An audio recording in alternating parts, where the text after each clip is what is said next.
15 years in Hollywood, no one in Hollywood has a memory of going to a sold-out Kevin Hart show, there being a line for him ever getting a standing ovation at any comedy club. Not that was a dress, but I was like, no, I'm gonna look stupid. At the end of the day, you gotta know that you're a brand. I'm a brand.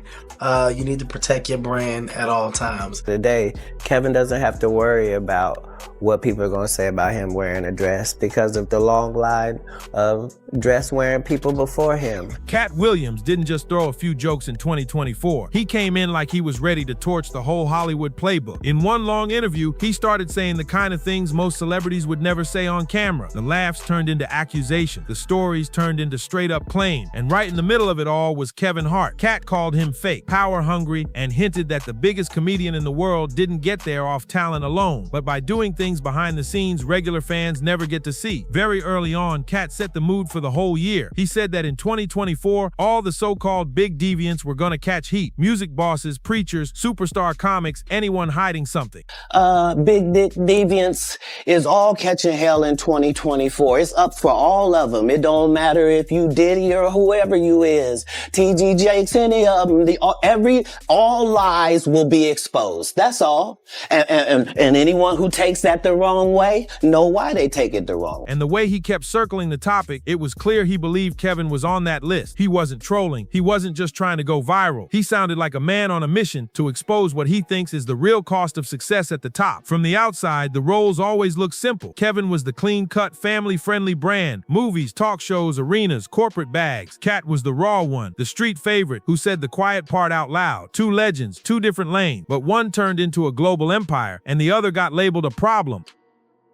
The reason I don't do Big Tigger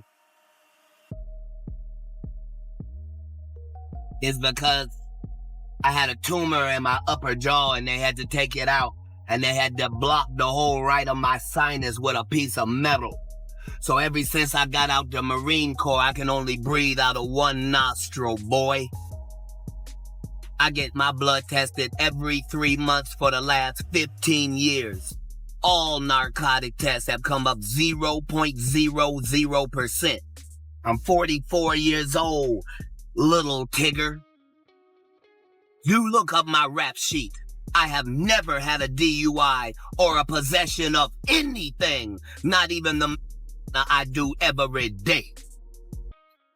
See, when you real, you can tell the truth about anything or Katt made it clear he doesn't see that gap as just hard work and luck. In his mind, Kevin didn't just play the game, he became the game. And that's exactly where Kevin, who usually keeps quiet, slowly starts firing back in his own way. Before Katt ever locked in on Kevin by name, he started cleaning up his own image. He didn't talk like some wild, out-of-control comic spiraling on camera. He talked like a man trying to prove he's been solid this whole time. He brought up his past in the Marine Corps. He then said that, in the industry, they tried to make him wear a dress. Have you ever ran into that with scripts and is that something that, you wouldn't do, for I definitely haven't ran into to put on the dress. I mean, you have to have boundaries. You have to have limits that you refuse to cross. For me, I know what they are. They've yet to been challenged, so I don't have to speak on them. I was asked to dribble a basketball on the talk show this morning. You look good no to that. Not that was a dress, but I was like, no, I'm gonna look stupid. At the end of the day, you got to know that you're a brand. I'm a brand. You need to protect your brand at all times. When things happen that can possibly affect your brand, your brand can be diminished, and you don't want that to happen. So, protecting my brand is definitely a priority. The surgery where doctors removed a tumor from his upper jaw, and how ever since then he's only been able to breathe out of one nostril. Then he said he gets his blood tested every 3 months, and those narcotics levels always come back at 0.00. No DUIs, no possession charges, none of the cracked out record people think he has, just headlines that got repeated until they felt like fact. For years, fans saw Katt and Kevin as complete opposites in the same world. Today, Kevin doesn't have to worry about what people are going to say about him wearing a dress because of the long line of dress-wearing people before him. So now we have Big Mama's house 1, 2, and 3. Yeah. I've never seen Madea in a pantsuit. I think she wears dresses. So now I'm saying, why are we picking on poor little Kevin Hart? Because it was his turn next. Kevin was the polished, safe, brand-approved superstar. Katt was the wild card, raw, unpredictable. The one executives worried might say too much. Kevin did family movies and stadium tour. Katt did cult favorite specials and chaotic interview. Both were funny. Both had real fans, but only one became the official face of black comedy in Hollywood. A conspiracy theorist to a degree. Like when I connect dots that maybe shouldn't be connected, I don't know. But certain dots, like when I see that they put every black man in the movies in a dress at some point in their career, I'll be connecting them down like, wow, all these brothers gotta wear a dress. This happened to me. I'm doing a movie with Martin. Yeah. The movie's going good. So I walk in the trailer. I'm like, man, this must be the wrong trailer because there's a dress in here. They come in. The writer comes in. I think he's the writer. He's like, Dave, listen, we got this hilarious scene where Martin's sneaking out of jail. So he disguises you as a prostitute. And he put this dress on. And, what? A prostitute? Nah, I'm not doing that. I don't feel comfortable with that. That should have been in the discussion. What? You don't feel comfortable with it? I mean, it's a hilarious bit. All the greats have done it. So, well, if all the greats have done it, it's kind of hacky, right? You're right. So why don't we just not do it? Because I don't feel comfortable wearing a dress. Oh, come on, Dave. Listen, we got it all set up. We're supposed to shoot. Every minute you waste costs this much money. You know, the pressure comes in. He said, I'm not wearing no dress, man. I'm funnier than a dress. Just give me something funny to say. I don't need to wear no dress to be funny. What am I, Milton Berle? You know, we're going like this. And then finally he's like, and he leaves. And then like the director comes, Dave, it really would be great if you wear the dress. And it was clear, I was adamant, I'm not wearing the dress. I'm not wearing the dress. All right, fine. Think of something else. That comes back 10 minutes later, the whole new scene. Hot damn, how did you write the scene so fast?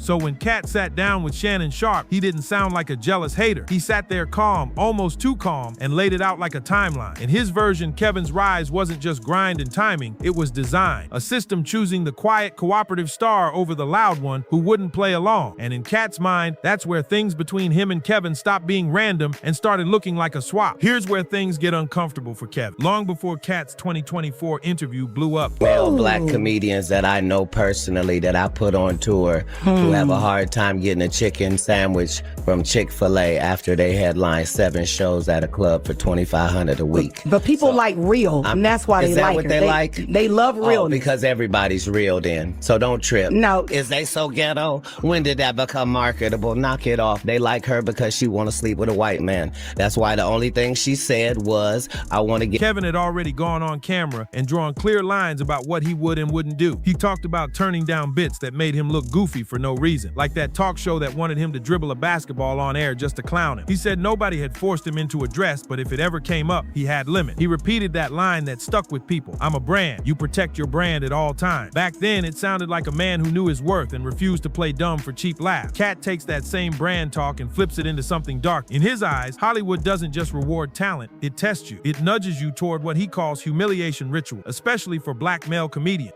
And off making 85 milli. I was over here not making 85 million, but it's all good. I don't mind $1 million a month and keeping my soul. And as long as Richard Pryor was able to be the king of comedy and a crackhead, they gonna continue to say maybe I am.